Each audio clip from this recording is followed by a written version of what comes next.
I've been reflecting on the concept of the wanderer, performative journeys, and poesie in terms of early German Romantic philosophical thought.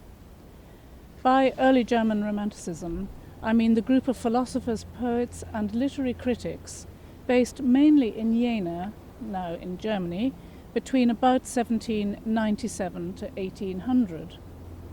Friedrich Schlegel, Friedrich von Hardenberg, known as Novalis, and Schelling were some key figures, and for simplicity here I will simply call them the Jena Romantics. They developed new conceptions of creativity and modes of writing, and often it is thought that their notion of creative practice, poesie, was focused on, even confined to, literature and literary criticism. The wanderer and the idea of the journey is a recurrent theme in this literature. Wandering is idealized as unrestrained expression of individual freedom, escape from convention. The wanderer undergoes self-development, self-fulfillment, even transformation through his or her journey, whether literally or metaphorically.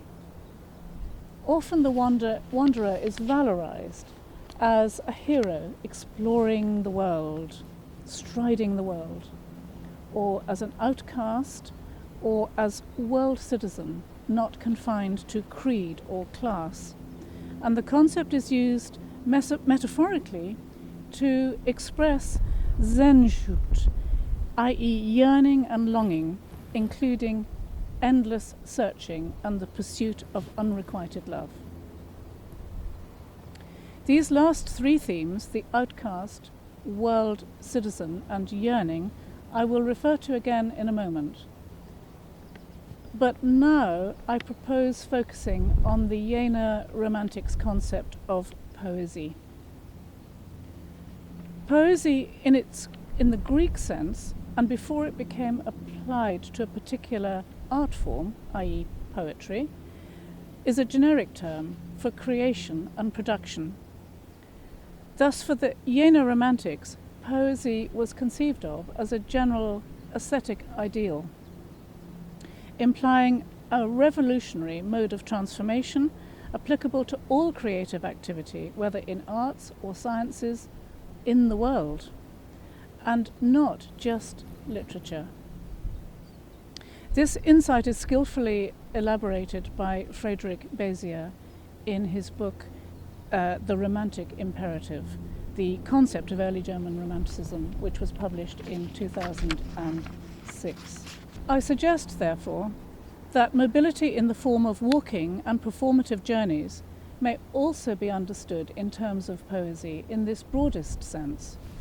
Furthermore, that poesie implies a process, the production of something without any particular aim, without necessarily creating another thing. This is important because, to me, the process of making a walk or a journey, not the destination, is the work in and of itself and its own exposition, and that this process might be understood in my work as the metaphorical construction of mourning and memory. Going back now to the three recurrent concepts of wandering I mentioned earlier, the outcast, the world citizen, and yearning, my performative walking and journeying usually takes place in bleak, sparse landscapes, because I want to suggest the protagonist as outcast. But paradoxically, in that process, she perhaps becomes also world citizen.